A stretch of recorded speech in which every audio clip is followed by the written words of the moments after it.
शतकानुशतक अव्याहतपणे वाहणाऱ्या ह्या जीवनदायी नद्यांनी ह्या भरतभूमीवर संस्कृतीची समृद्धी फुलवली। इथल्या भरतपुत्रांच्या मनांना सघनता आणली। भरतपुत्रांनी घडवला भारतवर्षाचा इतिहास।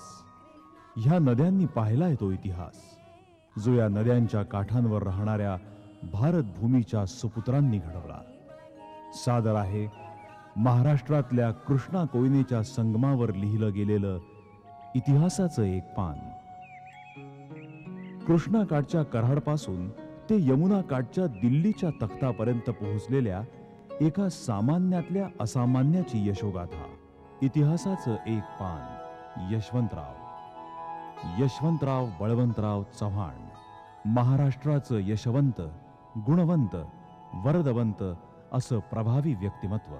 अनेक वर्ष काँग्रेस संघटनेत पदावर, महाराष्ट्र राज्यात मुख्यमंत्री पदावर, केंद्र सरकारात संरक्षण मंत्री, गृहमंत्री, अर्थमंत्री, परराष्ट्रमंत्री आणि उपपंतप्रधान अशा मोठ्या आणि महत्वाच्या पदावर राहूनही अत्यंत साधा राहिलेला, स्वच्छ राहिलेला एक चारित्र्य संपन्न माणूस, एक नेता, एक प्रशासक, एक उत्तम समन्वयक, साहित्यप्रेमी, क्रीडाप्रेमी, कलाप्रेमी आणि एक उत्तम माणूस, आधुनिक महाराष्ट्राचे शिल्पकार यशवंतराव।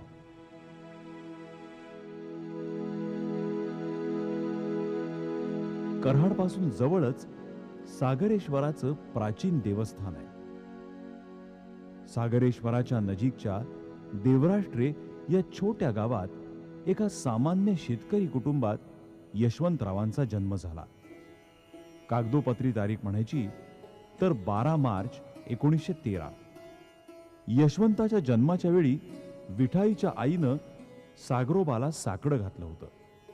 हाताला यश दे, घरात तुझी आठवण ठेवीन। सागरोबानं आईचं ऐकलं आणि मग विठाईच्या आईनं आपल्या नातवाचं नाव यशवंत असंच ठेवलं। वडील कोर्टात बेलीफ होते, 2 मोठी भावंड आणि बहीण।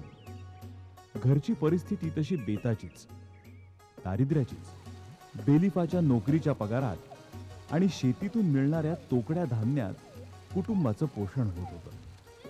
छोट्या यशवंतला यातलं कुठं काय कळत होतं। त्याचं आयुष्य धावण्या खेळण्यात मजेत चाललं होतं।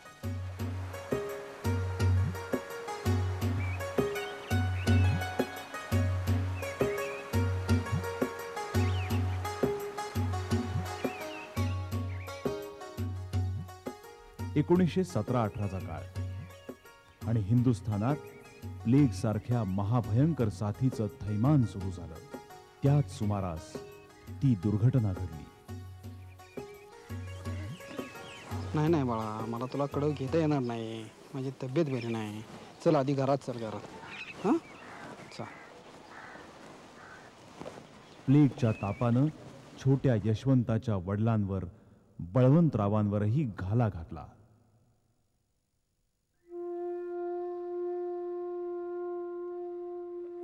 बळवंतराव देवाघरी गेले।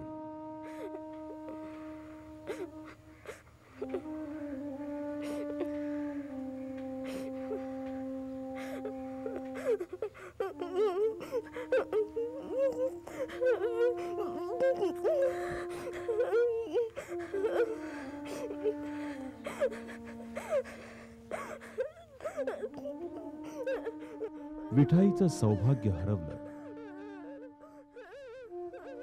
मुलांना मिळणारी पित्याची सावली गेली। कुटुंबाचा आधार वृक्षच उन्मळून पडला।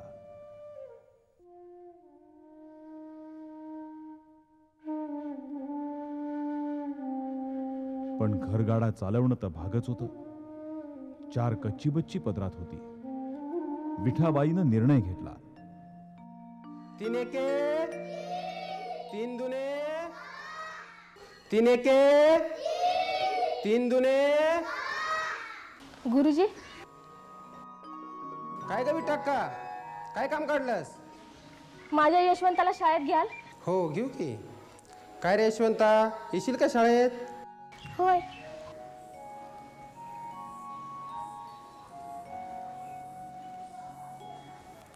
मुलांनो, मी जसा फळावर श्री काढलाय तसा तुम्ही पाठीवर लिहा पाहू.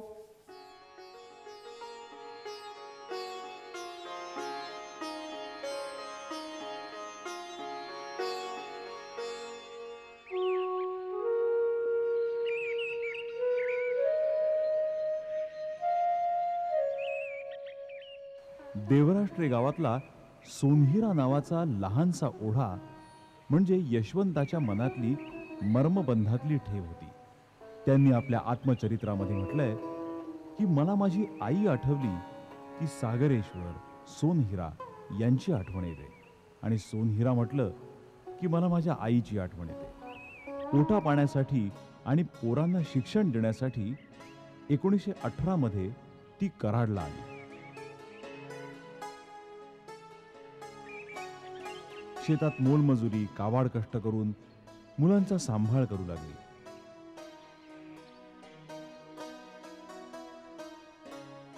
आजचा विषय आहे महत्वाकांक्षा. आयुष्यात आपण कोण होणार, काय होणार याचा विचार प्रत्येक जण करतो. तसंच तुम्हीही ठरवलेलं असेल. मोठेपणी तुम्ही काय व्हायचं ठरवलेलं आहे हे मला एका कागदावर तुमच्या नावासकट लिहून द्या.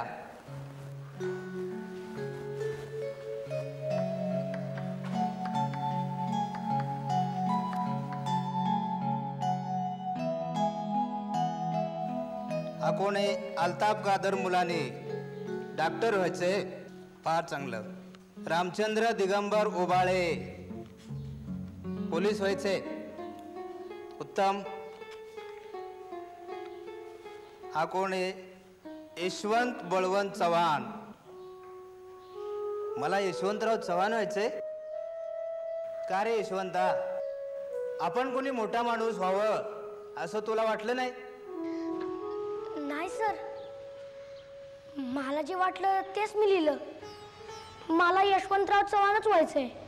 खरं प्रदूषण का अर्थ है, वातावरण का दूषित होणार. खरं आज सारे संसार में प्रदूषण की चर्चा है. जेवून घेतो ना. नाही ग, मी अभ्यास करतोय, नंतर जेवीन मी. प्रदूषण के मुख्य 3 रूप हैं. वायु प्रदूषण, अरे भूक लागली असेल, 2 घास खाऊन घे. देवाय देवाभ्याम देवेभ्य तृतीया, देवेषु देवाभ्याम देवैहि चतुर्थी, देवाभ्याम तू देव. काय अभ्यास करतोस, काय वाचतोस, मला तर काय समजत नाही बघ. पण तू एकदा 7वी पास झालास आणि नोकरीला लागलास की माझ्या जीवाचं घोर मिटेल बघ. संजयो ऐसे चिंतिता, संवाद होतो संभाळिता. हरिखाचा येतो चित्ता, महापूर म्हणून आता येणे. उत्साचे अवतरणे, श्रीकृष्णाचे बोलणे. सांगी जैल तया अक्षरांतील भावो, पावविन मी तुमचा ठावो. आई का म्हणे ज्ञानदेवो, निवृत्तीचा. इति श्री ज्ञानदेव वितर भावार्थ दीपक 14th अध्याय. 14वा अध्याय संपला. आई, आज आपण 2 अध्याय वाचले. तू ते मनोभावे ऐकलेस. मला एक सांग, हे सगळं ऐकून झाल्यानंतर तुझ्या मनाशी काय सारांश आला? हे बघ, असं आहे, कृष्णदेव अर्जुनाला सांगतात की तू आपला मीपणा सोडून दे आणि आपलं जे काम आहे ते तू केलंच पाहिजेस आणि करीत राहा. हे सगळं सांगतात आणि ते बरोबर आहे.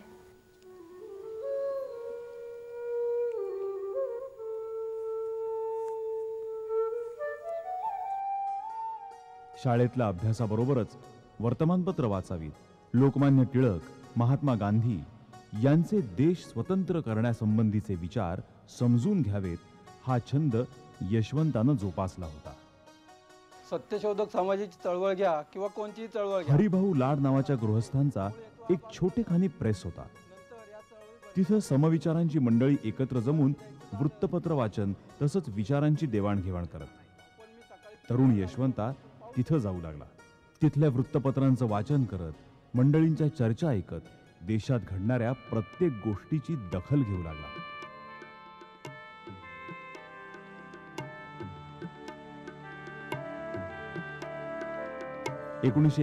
च्या सप्टेंबरमध्ये लाहोरच्या तुरुंगात बंगालचे सुप्रसिद्ध क्रांतिकारक यतींद्रनाथ दास यांनी उपोषण करून आपल्या प्राणांची आहुती दिली. ह्या घटनेचा तरुण यशवंताच्या मनावर मोठा परिणाम झाला. आपण आपलं जीवन देशकार्यालाच व्हायचं असा त्याच्या मनानं पक्का निर्णय घेतला.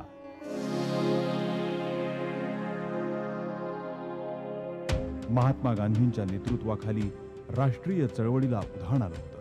हिंदुस्थानात त्या काळात सविनय कायदेभंगाची चळवळ सुरू झाली होती. कायदेभंग करून देशभक्त तुरुंगात जात होते.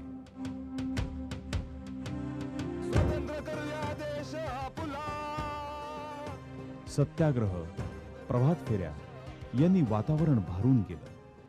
इंग्रज लोक भारतीयांना लुटत होते. लोकांनी जास्तीत जास्त अडाणी राहावं, अशिक्षित राहावं, गुलाम म्हणून राबावं असे कायदे इंग्रज राज्यकर्ते करत होते. या परिस्थितीमुळं हिंदुस्थानातल्या शेतकऱ्यांचं, शेतमजुरांचं, लहान सहान व्यापाऱ्यांचं, सर्वसामान्य गरिबांचं कंबरडं मोडून गेलं होतं. या परिस्थितीतून बाहेर पडण्यासाठी देशातल्या तरुणांनी काय केलं पाहिजे ह्याविषयी टिळक हायस्कूलमधले राष्ट्रीय वृत्तीचे शिक्षक विद्यार्थ्यांच्या मनावर संस्कार घडवत होते. या संस्कारांचे परिणाम विद्यार्थी यशवंताच्या मनाला चिकटले. सातारा जिल्ह्यातल्या गावागावात देश स्वतंत्र करण्यासाठी जे वातावरण तयार होऊ लागलं त्याचा संस्कारही यशवंताच्या मनावर भिडत राहिला. आपणही काहीतरी करावं म्हणून यशवंतानं मित्रांचा, तरुणांचा एक गट जमवला. देशाचं काम करण्यासाठी, लोकांमध्ये जागृती निर्माण व्हावी यासाठी गणेशोत्सव, शिवजयंती उत्सव, मेळे सुरू केले, उपक्रम सुरू केले. यशवंताचा गट तसा लहानच होता, पण तो नवा विचार बाळगणारा होता. या तरुणांसमोर सामान्य लोकांचं जीवन होतं. गरिबांच्या या मुलांनी जन्मापासून ते अनुभवलेलं होतं. गरीब अधिक गरीब बनत असल्यानं त्यांना सामाजिक आणि आर्थिक न्याय मिळवून देण्यासाठी काहीतरी केलं पाहिजे या विचारांचा या तरुणांच्या मनावर पगडा होता. या सर्व प्रकारातूनच यशवंताची पावलं शाळेकडे जाण्याऐवजी प्रभात फेऱ्यांकडे वळली होती. लाहोरला रावी नदीच्या तीरावर काँग्रेसच्या राष्ट्रीय अधिवेशनात संपूर्ण स्वातंत्र्याचा ठराव केला गेला आणि 26 जानेवारी 1930 हा स्वातंत्र्य दिन म्हणून साजरा करायचं ठरलं. चळवळ दडपायला सुरुवात केलेली. याचे उत्साहवर्धक पडसाद देशभर उमटले. यशवंता आणि त्याच्या सहकाऱ्यांनीही यात भाग घेण्यासाठी आपल्या परीनं एक प्रतिज्ञापत्रक तयार करून वाचावं असं ठरवलं. कराडच्या डुबल आळीतील बाळनाथ बुवांचा मठ जो क्रांतिकारी कारवायांशी संबंधित होता तिथे जाऊन तिथल्या भुयारवजा खोलीत अनेकदा त्यांचा अभ्यास तसंच सल्लामसलती चालत.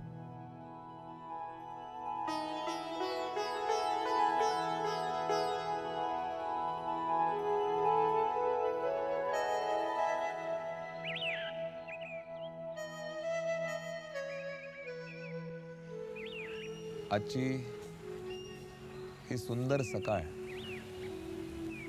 आपण कधीही विसरू शकणार नाही. खूप विचार करून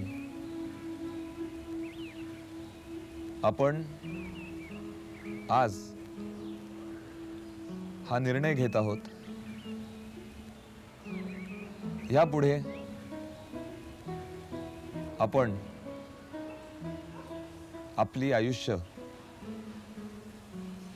स्वतंत्र भारताच्या चळवळीसाठी वाहून घेत आहोत. चला शपथ घेऊया.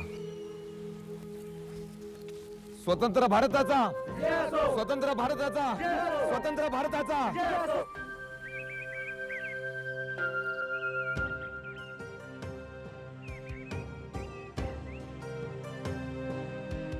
1930 मध्ये सविनय कायदेभंग चळवळीला जोर चढला होता. शाळेत शिकत असतानाच यशवंता आणि त्याच्या मित्रांनी टिळक हायस्कूलमध्ये राष्ट्रीय झेंडा लावून गावात एकच खळबळ उडवून दिली होती.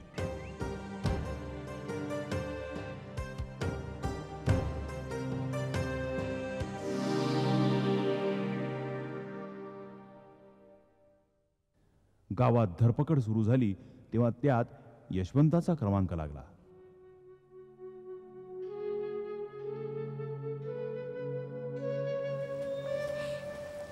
कसा आहेस बाबा? चांगलंय की. विठाक्का, मी फौजदार साहेबांना भेटून आलो. चांगला आहे माणूस. यशवंतांनी जर माफी मागितली तर सोडून देऊ म्हणाले. काय बोलताय तुम्ही मास्तर? माफी मागायची? माफी मागायचं काही एक कारण नाही. तब्येतीची काळजी घे म्हणजे झालं. ईश्वर आपल्या पाठीशी आहे. कायदेभंगाबद्दल यशवंताला 18 महिन्यांची तुरुंगवासाची शिक्षा झाली. पण येरवडा तुरुंगाची वारी ही यशवंतासाठी ज्ञानपंढरीची वारी ठरली. काय रे यशवंता, काय वाचतोस काय? Roads to freedom, Bertrand Russell. जरा अवघड आहे. गेले 15 दिवस वाचतोय. इंग्लिश जरा अडतंय, पण डिक्शनरीने काम चालतं. स्वातंत्र्याचा प्रश्न हा आपल्या हिंदुस्थानापुरता मर्यादित नाही, एकूणच मानव जातीमध्ये या विषयाने खळबळ माजवली हे लक्षात येतं. खरंच हा तुरुंगवास नाहीच, विचारांच्या गावाची एक सहलेखिका आहे असंच वाटतं.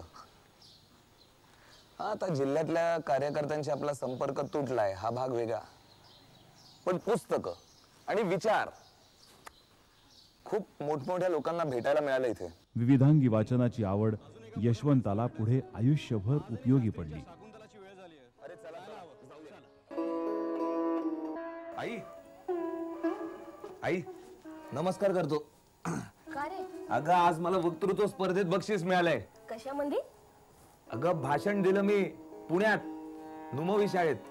लय मोठी शाळा आहे, तिकडे भाषण दिलं. ग्रामविकास म्हणजे खेड्याची सुधारणा, त्याच्यावर मला भाषण द्यायला सांगितलं होतं. 10 मिनिटं दिली मी, भाषण दिलं. त्यांना खूप आवडलं. ते म्हणाले अजून 10 मिनिटं बोल. अजून 10 मिनिटं भाषण दिलं. त्यांना खूप आवडलं. त्यांनी मला बक्षीस दिले. देवासमोर ठेव, देवाला नमस्कार कर.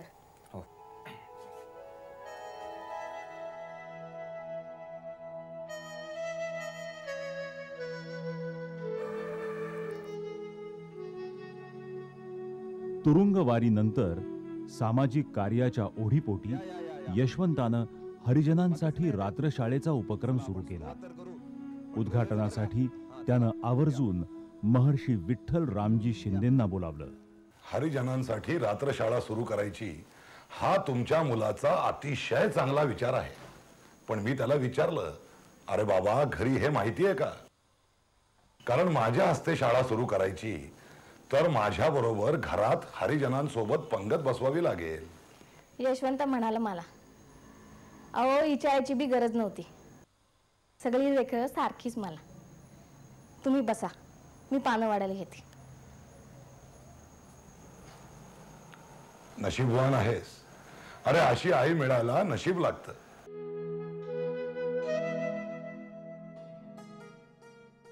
सामाजिक कार्याबरोबरच यशवंतानं कोल्हापूरच्या राजाराम कॉलेजमधून BA ची पदवी घेतली आणि पुण्याच्या लॉ कॉलेजमध्ये त्यानं वकिलीच्या पदवीसाठी अभ्यास सुरू केला. 1941 साली यशवंतानं वकिलीची पदवी संपादन केली. चला वकील साहेब, आता पक्षकारांची वाट बघणं आलं. ते खरं यशवंता, पण मी तुला सांगतो आता हे ऑफिस राजकारण्यांचं होणार. आणि पाठोपाठ 1942 साली फलटणच्या मोरे कुटुंबातल्या वेणुबाईंशी यशवंता विवाहबद्ध झाला.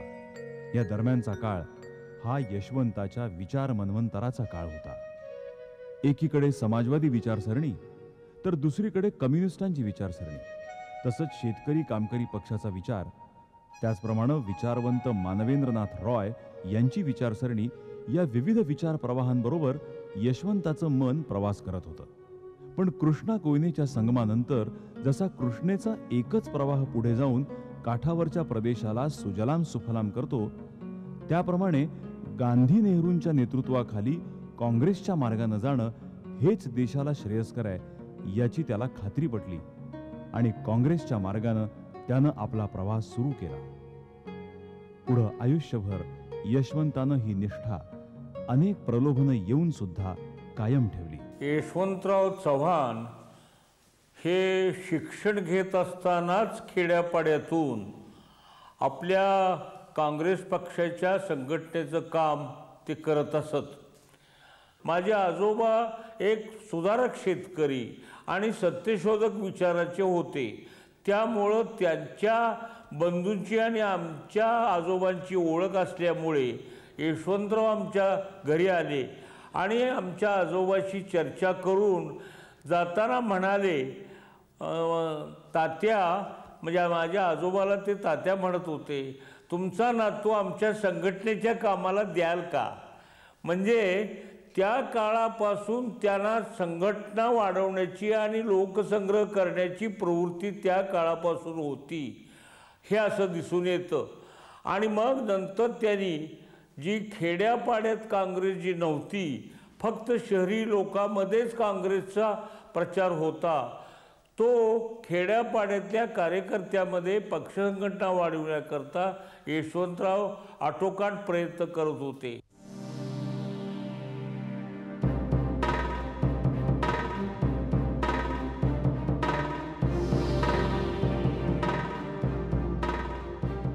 दरम्यान 1942चं चले जाव आंदोलन सुरू झालं. सातारा जिल्ह्यातल्या तरुणांनीही ह्या आंदोलनाला सक्रिय हातभार लावला. त्याचवेळी नाना पाटलांच्या नेतृत्वाखाली पत्री सरकार उर्फ प्रतिसरकार चळवळ आक्रमकपणे काम करू लागली. त्यावेळी जे इंग्रजांचे खबरे होते, जे बातमीदार होते, त्यावेळची काही वतनदार पाटील मंडळी होती, यांचा या चळवळीला प्रखर विरोध होता. आणि ती मंडळी आम्हा भूमिका त्यांना पकडून देण्याकरता किंवा त्यांना फसवण्याकरता जे प्रयत्न करत होते, तेव्हा यांना कुठंतरी दहशत बसली पाहिजे आणि हे थांबलं पाहिजे आहे. या दृष्टीनं आम्ही या चळवळीमध्ये हे पत्री सरकार जे म्हटलं गेलं, तर पत्री लावण्याचा जो प्रकार होता, म्हणजे त्या गुन्हेगारांना किंवा पोलीस खबऱ्यांना एक शासन केलं पाहिजे आहे. तर त्यामुळे पत्री सरकार, त्या प्रतिसरकारचं असं अपभ्रंशाने विचारलं जात होतं. तर पत्र्या लावणं म्हणजे काय? जो असा खबऱ्या आहे, जो गुंड आहे, जो आमच्या विरोधात आहे, जो सरकारला सामील आहे इंग्रजांना, त्याला आम्ही गावामध्ये चौकात बोलवत असू आणि एकदा गावासमक्ष त्यावेळेला आम्ही 4-2 लोक जायचो फक्त. पण त्यावेळेला समाजाचा पाठिंबा, लोकांचा पाठिंबा आणि आम्हाला एक निर्भयपणा असायचा. आणि त्या माणसाला त्या गावामध्ये तिथे पाय वर करून पायावरती लाठ्या म्हणजे काठीने मारहाण करायची आणि त्यामुळं त्याला त्यावेळेला वेदना व्हायच्या आणि त्या वेदनेनंतर तो म्हणायचा, बाबा मी तुमच्या नादाला लागणार नाही आहे. वेणू, बाळ वेणू आले. मला हाक मारली? अगं आम्ही वाईच बाजारला जाऊन येतो. तुझी पहिली संक्रांत सासरी आल्यावरली. यशवंत बी घरात नाही, तुझ्यासाठी काहीतरी घेऊन येते.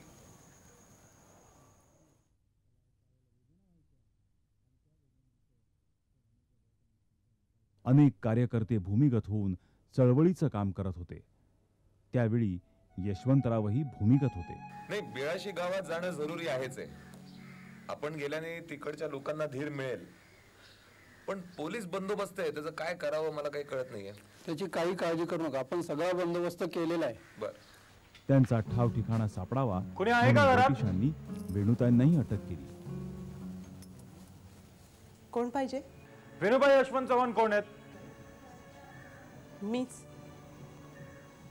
काय काम होतं? तुमच्या अटकेचं वॉरंट आहे.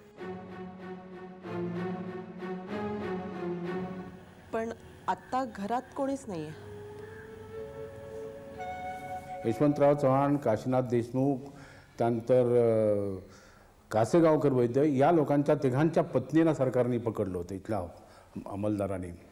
आणि पकडून अशा पद्धतीचं वातावरण तयार केलं होतं की जे उत्स्फूर्तपणे जे कार्यकर्त्यांचं सहकार्य मिळत होतं, उडी घेत होते, ते कदाचित त्याच्यावरती एखाद्याला ते पाठीमागं सरतील. ही भीती फक्त यशवंतराव चव्हाणांनी त्यावेळेला ओळखली.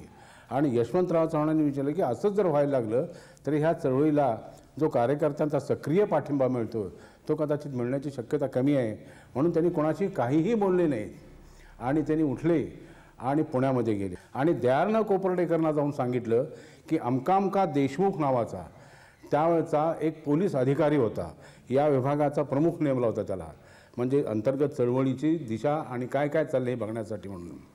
तर तो राहत होता रास्ता पेठेमध्ये.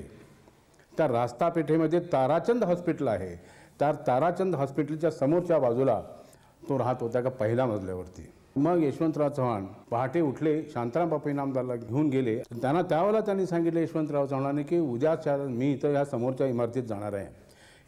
त्या इमारतीमध्ये जर माझं काही बरं वाईट झालं तर तू इथं थांबायचं नाहीस, चटकन पडून निघून जायचं, तू इथं थांबायचं नाहीस.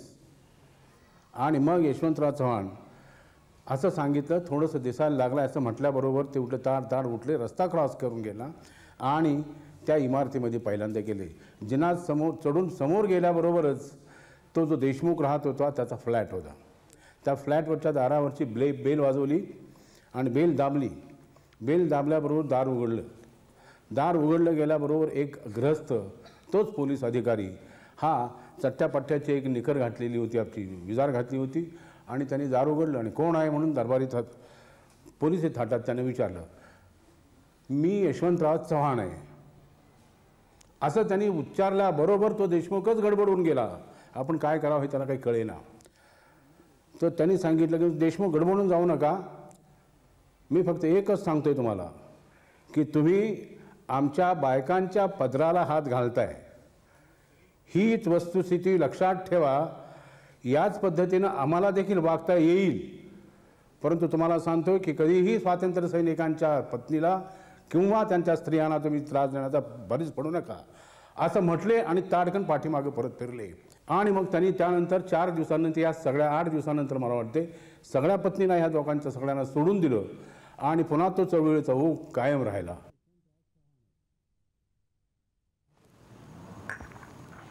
मी जरा कोर्टात जाऊन येतो. आज काही बायका आहेत कोर्टात आरोपी म्हणून, मोठा आळ आहे त्यांच्यावर, बघूया. पण मला एक सांगा, जेव्हा तुम्हाला अटक केली तेव्हा कसं वागवलं पोलिसांनी? कसं वागवलं म्हणजे जसं पोलीस वागवतात तसंच, पोलिसी पाहुणचार. मी येतो जाऊन. माझ्या आजारासाठी तू जर ही निवडणूक लढवणार नसशील तर मी या दवाखान्यात अजिबात राहणार नाही. आयुष्यात काही गोष्टी केव्हा केव्हा आपण होऊन येतात, तेव्हा त्यांना नाही म्हणायचं नसतं. पुन्हा अशा गोष्टी आयुष्यात येतीलच याची खात्री नसते. तेव्हा दुराग्रह सोड. माझं ऐक, कार्यकर्त्यांचा तुझ्यावर जीव आहे, तेव्हा ही निवडणूक तू लढव. 1946 मध्ये यशवंत मुंबई इलाखा कायदे मंडळाच्या निवडणुकीस उभा राहिला. मी तुमच्या शब्दाबाहेर नाही आणि यशस्वीही झाला. आई, मी निवडणूक जिंकून आलोय. आम्ही सगळे उमेदवार बहुमताने निवडून आलोय. असाच मोठा हो पोरा, असाच मोठा हो. आणि एक लक्षात ठेव, आयुष्यात नेहमी गरिबाच्या आणि खऱ्याच्या पाठीशी उभा राहा. होय, मी लक्षात ठेवेन. आणि इथून सुरू झाला यशवंताचा पर्यायानं भावी महाराष्ट्राच्या उत्कर्षाचा प्रवास. गांधी नेहरूंच्या विचारांनी त्याच्या मनाला भारलेलं असलं तरी सामाजिक परिस्थितीचं उत्तम भान त्याला होतं. जीवाला जीव देणाऱ्या कार्यकर्त्यांची साथ होती. यशवंताचा आता यशवंतराव चव्हाण झाला. बाळासाहेब खेरांच्या मंत्रिमंडळात मोरारजींच्या गृह खात्यात पार्लमेंटरी सेक्रेटरी म्हणून यशवंतराव दाखल झाले. 1952च्या निवडणुकीनंतर मोरारजींच्या मंत्रिमंडळात नागरी पुरवठा, समाज कल्याण आणि जंगल ही खाती यशवंतरावांकडे सोपवली गेली. दरम्यान 1955च्या ऑक्टोबरमध्ये फाजल अली कमिशनचा भाषिक राज्य पुनर्रचनेच्या संदर्भातला अहवाल प्रसिद्ध झाला आणि महाराष्ट्राची सारी घडीच पुढच्या काळात बदलली. त्यातूनच संयुक्त महाराष्ट्राचा लढा सुरू झाला. दरम्यान 1 नोव्हेंबर 1956ला विशाल द्वैभाषिक राज्य निर्माण झालं आणि यशवंतराव या द्वैभाषिक राज्याचे मुख्यमंत्री झाले तेव्हा त्यांचं वय 42 वर्षांचं होतं. एवढ्या तरुण वयात त्या काळात मुख्यमंत्री पदावर पोहोचलेले ते पहिले मुख्यमंत्री होते.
संयुक्त महाराष्ट्राच्या लढ्यात यशवंतरावांना टीकेचं लक्ष बनवलं गेलं. सूर्याजी पिसाळ म्हणूनही त्यांची संभावना केली गेली. पण त्यांच्यामधलं जे एक प्रकारचं शहाणपण होतं त्या शहाणपणामध्ये त्यांना खात्री होती की पंडित नेहरूचं जर मन आपण वळवलं आणि वळवणं शक्य आहे हे ते पाहत होते तर संयुक्त महाराष्ट्र होईलच. यामुळे लोक आपल्यावर टीका करू दे म्हणू दे की हे वरिष्ठांची हंजी करणारे ग्रस्त आहेत, परंतु हा प्रश्न सोडवायचा झाला तर लोकांच्या टीकेकडे लक्ष द्यायचं नाही. प्रश्न कसा सुटेल इकडेच मुख्यतः मन केंद्रित करायचं. आणि जेव्हा मोरारजी हे या गुजरात महाराष्ट्राच्या द्विभाषिक राज्याच्या प्रश्नामध्ये दुर्बळ होत आहेत, परिणामकारक राहत नाही हे जेव्हा यांनी पाहिलं यशवंतरावने आणि चळवळ शिगेला गेली आहे कारण 105 मुद्दे पडले ना, तेव्हा त्याने पाहिलं की ह्या वेळेस तडजोडीचं राजकारण समंजसपणानं योग्य तऱ्हेनं बातचीत करून प्रश्न सोडवण्याचं राजकारण आपण केलं पाहिजे. तिथे त्यांनी भूमिका बरोबर बजावली आणि त्यात ते यशस्वी झाले. संयुक्त महाराष्ट्र आकाराला आला. सर्वांच्या प्रयत्नांना यश येऊन 1 मे 1960 रोजी महाराष्ट्र राज्य स्थापन झालं.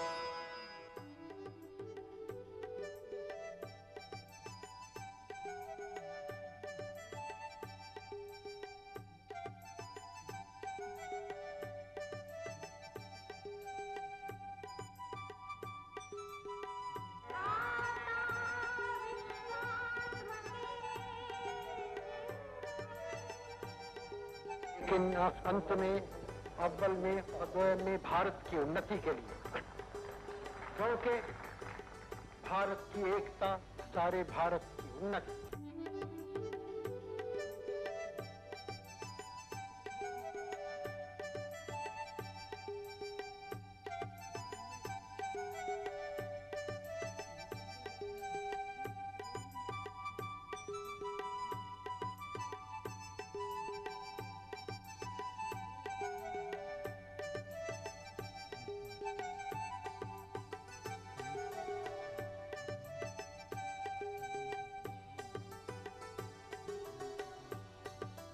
यशवंतराव चव्हाण हे महाराष्ट्र राज्याचे पहिले मुख्यमंत्री झाले. महाराष्ट्राचे पहिले मुख्यमंत्री म्हणून काम करताना त्यांनी अतिशय दूरदृष्टीनं राज्याची जडणघडण केली. राज्याचा सर्वंकष विकास व्हावा या पद्धतीनं नियोजन केलं. आधुनिक महाराष्ट्राचे शिल्पकार म्हणून आपण त्यांना म्हणतो. त्याचं कारण महाराष्ट्राला त्याने राज्याचे प्रमुख असताना एक दिशा दिली. पहिल्यांदा सगळ्यात महत्त्वाचं लक्ष त्यांनी कशामध्ये केलं असेल तर ह्युमन रिसोर्स डेव्हलपमेंट आपण जे म्हणतो, मानवी समाज सुसंस्कृत आणि शिक्षित करून मानवी संपत्ती निर्माण करण्याच्यासाठी काही पावलं टाकली पाहिजेत. आणि म्हणून सगळ्यात लक्ष त्यांनी कशामध्ये दिलं असेल तर प्राथमिक शिक्षणावर. शिक्षणाचं सार्वत्रिकरण, समाजातल्या लहान घटकातल्या मुलांना शिक्षणाचे दरवाजे खुले राहतील याच्याबद्दलची खबरदारी, ही अतिशय मोलाची कामगिरी चव्हाण साहेबांनी केली. आणि शिक्षणाचा विस्तार सगळ्या राज्यामध्ये कसा होईल याच्यासाठी एक प्रकारची दिशा देण्याची कामगिरी त्यांनी केलेली होती. दुसरी महत्वाची गोष्ट म्हणजे शेती. शेतकऱ्यांना आपल्या उत्पादनांवर प्रक्रिया करून छोटे छोटे उद्योग कसे सुरू करता येतील यावर यशवंतरावांनी विशेष लक्ष दिलं. शेतीमालावर प्रक्रिया करून, ज्याला इंग्रजीमध्ये व्हॅल्यू ॲडेड प्रॉडक्ट्स देशाच्या आणि दुनियेच्या बाजारामध्ये गेले पाहिजेत असं म्हणतो, मूल्यवृद्धी होऊन ती उत्पादकाच्या पदरामध्ये कशी पडेल याची खबरदारी घेण्यासाठी कृषी औद्योगिक समाजाची उभारणी करणारी नीती ही महाराष्ट्राला चव्हाण साहेबांच्या विचारातून दिली गेली.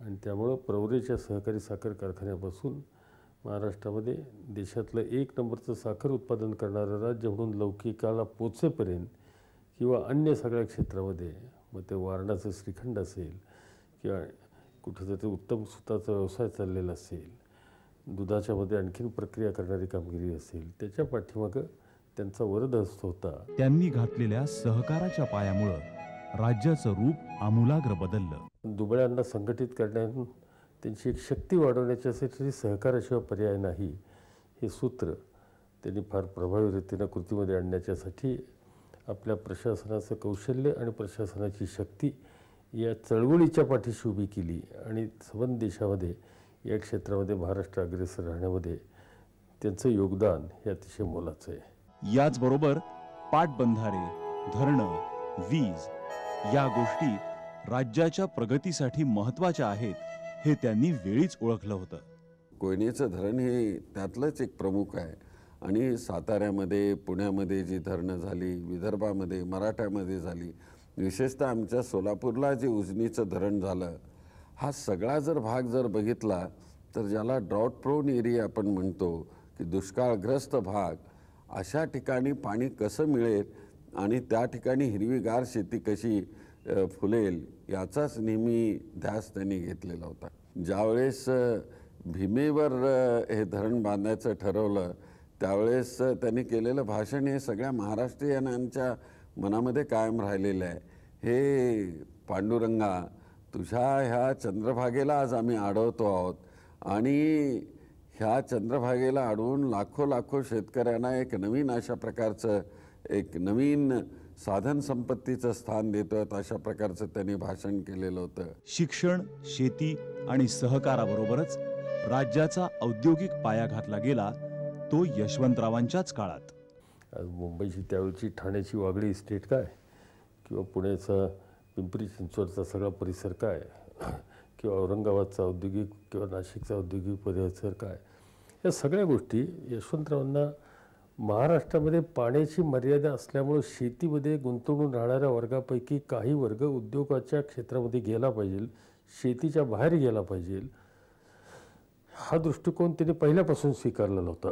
आणि म्हणून एका बाजूने शेती, कृषी औद्योगिक कारखानदारी आणि अन्य कारखानदारी याचा समन्वय करून एक औद्योगिक क्षेत्रामध्ये देशातलं महत्त्वाचं राज्य कसं होईल याची खबरदारी त्यांनी घेतलेली होती. मला आठवतं आहे की टेल्कोसारखं युनिट हे बिहारमध्ये ते एक्सपान्शन करायचा प्रस्ताव असताना ते पुण्याला यावं, आणि म्हणून त्यावेळचे टेल्कोचे प्रमुख JRD टाटा असतील किंवा मुळगावकर असतील त्यांच्याशी व्यक्तिगत सलोखा साधून ती युनिट उभं करण्याच्यासाठी त्यांनी केलेले प्रयत्न असोत, किंवा गरवारे समूहाची त्यावेळची कारखानदारी असो, किर्लोस्कर समूहाची कारखानदारी त्या काळातली असो, निळकंठराव कल्याणींच्या मार्फत चालणारा भारत फोर्ज आणि हा आज जो एक जगातला महत्त्वाचा कारखाना पुण्याला झालेला ती कारखानदारी असो, अशी कितीतरी कारखानदारी उभी करण्याच्यामध्ये यशवंतरावजींचे हात त्या कारखानदारीच्या पाठीशी मजबूतीनं उभे राहिलेले होते.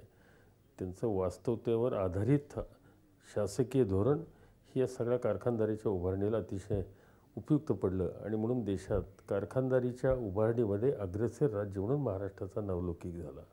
आणि हे सगळं करत असताना शेवटी सुसंस्कृत समाज व्हायला इतरही गोष्टींची आवश्यकता असते. आणि म्हणून तर्कतर्त्या लक्ष्मण शास्त्रींच्या नेतृत्वाखाली जे वाईमध्ये काम सुरू झालं साहित्याच्या क्षेत्रामधले आणि विश्वकोशाच्या क्षेत्रामधलं, या सगळ्या कामाच्या ते पाठीशी उभे राहिलेच. महाराष्ट्र साहित्य संस्कृती मंडळ असो, विश्वकोशाच्या संबंधीचं मंडळ असो, नाट्य, कला, संगीत, साहित्य या सगळ्या क्षेत्राला प्रचंडपणानं मजबूती करणं, त्यांच्या पाठीशी उभे राहण्याच्या संबंधीची दृष्टी असो, याच्यामध्ये एक सर्वांगीण संपन्नतेच्या रस्त्याला जाणारा मराठी समाज, महाराष्ट्राचा समाज होईल कसा, याची एक चिंता त्यांना होती आणि त्याची त्यांना दृष्टी होती. सत्तेची सगळी केंद्र मंत्रालयात एकवटू नयेत, सत्तेचं विकेंद्रीकरण व्हावं या दृष्टीनं यशवंतरावांनी पावलं टाकली. पंचायत राज्य आणि जिल्हा परिषदांचं जाळं निर्माण करून समाजाला सत्तेत सहभागी करण्याचा त्यांचा दृष्टिकोन होता. यशवंतरावजींनी ह्या सगळ्या क्षेत्रामध्ये पाहत असताना त्यांनी राजकारणामध्ये फार लक्ष दिलेलं होतं की राजकारणामध्ये केवळ एक समाज येऊन चालणार नाही, तर त्या समाजामध्ये जो कमकुवत वर्ग आहे, ज्याला कधी राजसत्तेमध्ये येण्याची संधी मिळत नाही, अशा लोकांनाही त्यांनी शोधण्याचा प्रयत्न केला. रिझर्वेशन जरूर होतं, राखीव जागा जरूर होत्या, पण काँग्रेसमध्येच काम करणाऱ्या नेतृत्वाला त्या जागा देण्यात येत होत्या. पण यशवंतरावजींनी त्याहीपेक्षा पुढे एक पाऊल टाकलं, कारण त्यांच्यासमोर जी दृष्टी होती ती डॉक्टर बाबासाहेब आंबेडकरांचा परेलला झालेला पराभव हा त्यांच्या दृष्टीपुढे होता. आणि म्हणून यशवंतरावजी चव्हाणांनी काँग्रेस आणि रिपब्लिकन पार्टी यांची युती राजकारणामध्ये घडवून आणली. आणि मला आठवतं की त्या युतीमध्ये मग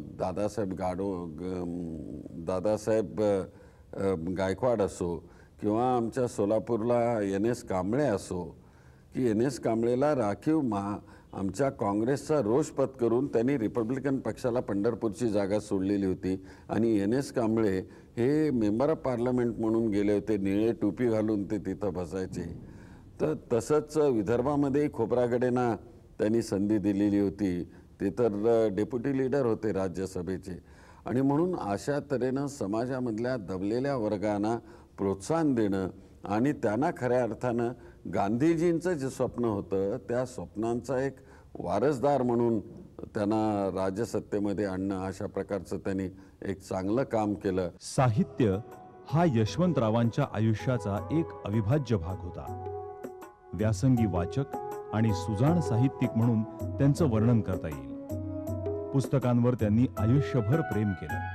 जगभरातल्या विविध विषयांवरची असंख्य पुस्तकं त्यांच्या संग्रही होती. तेव्हा मराठीमध्ये दलित साहित्य निर्माण येत होतं.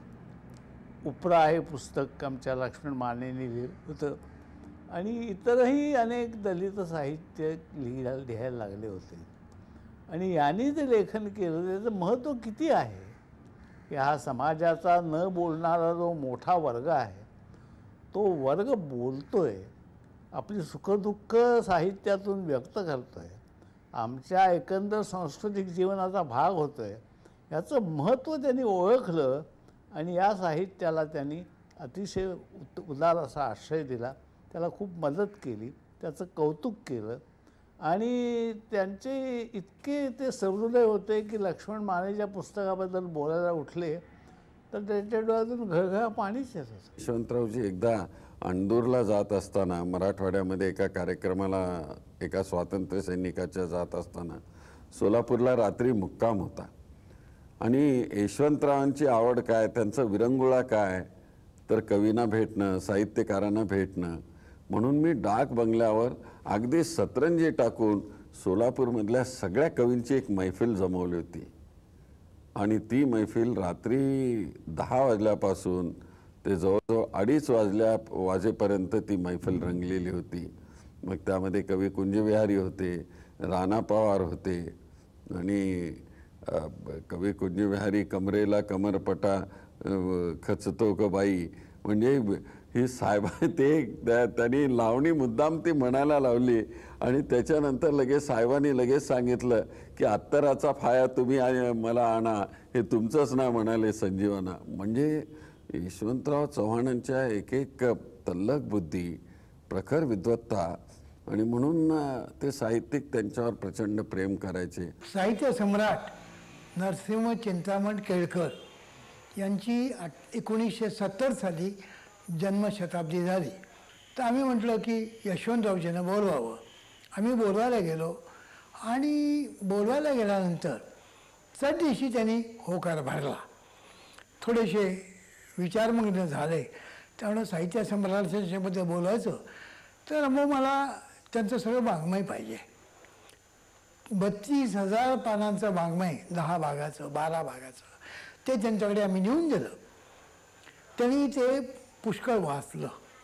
मध्ये अवधी होता बराच, सगळं वाचलं जवळपास आणि आले इथे.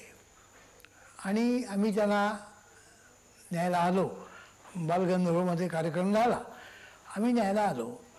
तेव्हा मला म्हणले की खेरसाहेब, आम्ही असं केलं आहे या खेपेला, मी कधी नोट्स ठेवून बोलत नाही, पण या खेपेला मी नोट्स काढल्या आहेत. तर असं म्हटलं का बरं?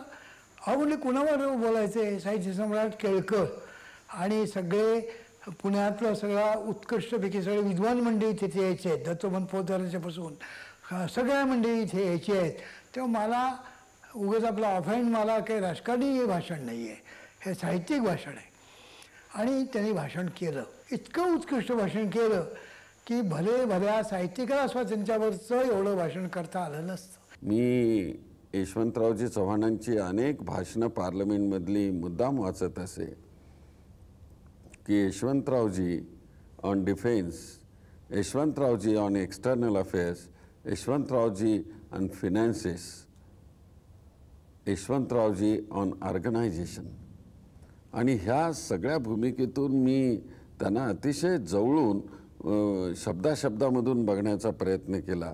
यांची भाषणं इतकी छान असायची. ते कधी आवाज चढवत नसत, साधेपणानं बोलत असत.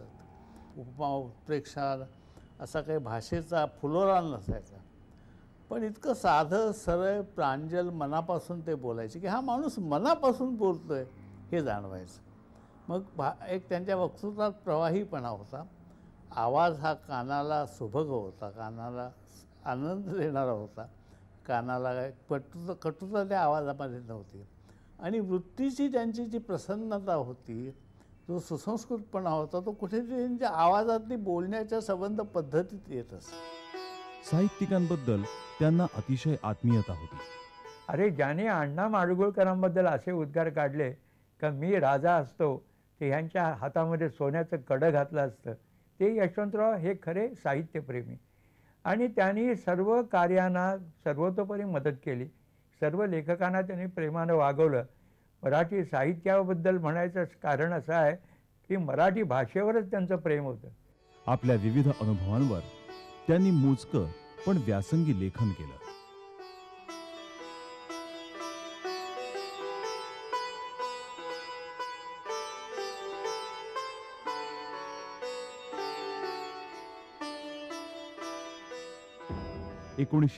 मध्ये चीननं जेव्हा भारतावर आक्रमण केलं, त्यावेळी पंतप्रधान नेहरूंनी त्यांना दिल्लीला बोलावून घेतलं. यशवंतराव केंद्रात पोहोचले. चीनी आक्रमणाच्या अवघड परिस्थितीत त्यांच्यावर संरक्षण खातं सोपवण्यात आलं. हिमालयाच्या मदतीसाठी सह्याद्री धावला, अशा सार्थ शब्दात त्या घटनेचं वर्णन केलं गेलं. शास्त्रीजींच्या कारकिर्दीतही त्यांनी अपूर्व साथ दिली. पण 10 जानेवारी 66ला शास्त्रीजी देवस्वरूप झाले आणि लष्कर आणि जनता यांच्यातला दुवा असलेले यशवंतराव गृहमंत्रीपदी विराजमान झाले. 1970 मध्ये केंद्रीय अर्थमंत्री म्हणून त्यांनी सूत्र हाती घेतली. 1974 साली त्यांची परराष्ट्र मंत्री म्हणून नियुक्ती झाली. परराष्ट्र मंत्री म्हणून कामगिरी बजावताना इंटरनॅशनल मॉनिटरी फंड असो की जागतिक बँक किंवा युनायटेड नेशन्स असो, या सर्व व्यासपीठांवर त्यांनी अतिशय यशस्वीपणे भारताचं प्रतिनिधित्व केलं. इंदिरा गांधींशी अनेकदा मतभेद झाले तरी त्यांना पंतप्रधानपदी बसवण्यात यशवंतरावांचा सिंहाचा वाटा होता. 18 जानेवारी 77ला इंदिरा सरकारला निवडणुकीत हार पत्करावी लागली. आणीबाणीचा फटका बसला. यशवंतराव तेव्हा विरोधी पक्ष नेते होते. मोरारजीभाई पंतप्रधानपदी होते. पण हे सरकार लवकरच कोसळलं. पुनश्च इंदिराजींनी चौधरी चरण सिंगांना पंतप्रधान आणि यशवंतरावांना उपपंतप्रधान केलं. पण या काळात यशवंतरावांना अनेक मानापमानाच्या खेळांना सामोरं जावं लागलं. पुढे पुढे इतके विचित्र दिवस आले की एका परीनं नेहरूंनी त्यांना बोलवलं, परंतु इंदिरा गांधींचं जेव्हा राज्य सुरू झालं त्यावेळेला मतभेद सुरू झाले. माझ्या दृष्टीनं यशवंतराव चव्हाणांच्या काळातले कसोटीचे दिवस हे इंदिरा गांधींच्या काळात सुरू झाले आणि काँग्रेसच फुटली. इंडिकेट काँग्रेस, सिंडिकेट काँग्रेस झाली. यशवंतराव इंदिरा गांधींच्या बाजूला उभे राहिले नाहीत, म्हणून त्या बाईंच्या मनामध्ये जे किलमिश निर्माण झालं ते शेवटपर्यंत राहिलं. या साऱ्यात साथ होती वेणुताईंची, सहधर्मचारिणीची. यशवंतराव इतक्या मोठ्या पदावर पोहोचले, पण वेणुताई अगदी साधेपणाने राहत. आदर्श भारतीय गृहिणी असं त्यांचं वर्णन करता येईल. प्रकृतीनं त्यांना साथ दिली नाही, तरीही त्या पतीच्या जीवनात विरघळून गेल्या होत्या. त्यांच्या संसाराची सुरुवात झाली तेव्हा यशवंतराव स्वातंत्र्याच्या चळवळीत भूमिगत होते. तेव्हापासून त्यांनी यशवंतरावांना अनेक कठीण प्रसंगांमध्ये सावलीसारखी साथ दिली. पण जीवन प्रवासामध्ये मात्र त्या यशवंतरावांना प्रवासाच्या मध्येच एकटं सोडून गेल्या. अखेरच्या दिवसात त्यांची प्रकृती बरी नसे. 1 जून 1983 रोजी वेणुताई इहलोक सोडून देवाघरी गेल्या. त्यांच्या निधनानं यशवंतराव एकटे पडले. त्यांना मोठाच धक्का बसला. आईसाहेब गेल्यानंतर जेव्हा मी दिल्लीला होते तेव्हा काकासाहेब अतिशय खचलेले होते आईसाहेबांच्या, कारण आईसाहेब इतकं काकासाहेबांचे सगळं पाहत होत्या ना, त्यामुळे काकासाहेबांना कधीही कुठली गोष्ट पाहावी लागत नव्हती. त्यामुळे ते असे इतके खचून गेलेले होते, कधी रूमच्या बाहेर जास्त यायचे नाहीत, आपल्याच रूममध्ये असायचे. लिखाण वाचन ह्यातच त्यांचा सगळा वेळ जात असे. मी फक्त काकासाहेबांच्या जेवणाच्या वेळेला रूमच्या तिथे जायची, त्यांना जेवायला स्वतःहून वाढायचे, तेव्हा उभे राहायचे तिथेच. ह्या दिवसात जे काकासाहेबांनी माझ्याशी काय जे बोलणं झालं तेच माझ्या उर्वरित आयुष्यात मला खूप मोठं मार्गदर्शक ठरलं. कारण त्यांनी मला सांगितलं होतं, मंगला, जेव्हा भावना आणि कर्तव्य अशा ह्याच्यात तू सापडशील, गोंधळात सापडशील, तेव्हा एक गोष्ट लक्षात ठेव, भावनेची गुंडाळी करायची आणि त्याचं गाठोडं बांधून काखेत अडकवायचं आणि कर्तव्याला सामोरं जायचं. हे शब्द माझ्या बुद्धीत इतके असे लिहिलेले आहेत की ते कधी पुसले जाणार नाही.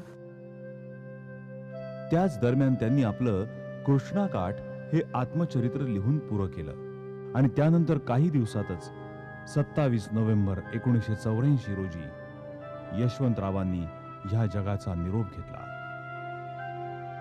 देवराष्ट्रीय छोट्याशा खेड्यातून येऊन गरिबीच्या परिस्थितीत जिद्दीनं शिक्षण घेत असतानाच आपलं आयुष्य देशाच्या चरणी वाहणारे यशवंतराव, ज्यांनी देशसेवेसाठी तारुण्याचा होम केला, कारावासाचे कष्ट घेऊनही भूमिगत चळवळीचं नेतृत्व केलं, स्वातंत्र्यवेदीवर कठोर परिश्रमांची तपश्चर्या वाहिली.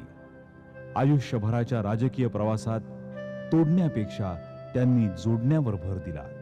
महाराष्ट्राला प्रगतीची, विकासाची दिशा दिली आणि देशाच्या विविध महत्वाच्या पदांवर राहून मोलाची कामगिरी बजावली. आधुनिक महाराष्ट्राच्या या शिल्पकाराला देश कधीही विसरू शकणार नाही. यशवंतराव जरी आज आपल्यात नसले तरी यशवंतरावांच्या दूरदृष्टीचा मागोवा घेणारी आणि विविध सांस्कृतिक उपक्रम राबवणारी संस्था यशवंतराव चव्हाण प्रतिष्ठान, सौ वेणुताई चव्हाण चॅरिटेबल ट्रस्ट आणि अशा इतर अनेक संस्था आज जोमाने कार्यरत आहेत. यशवंताच्या सकल गुणांची ही अमृतगाथा, पुरुषोत्तम हा गुणी मरहट्टा, टेकिला तव चरणी माथा.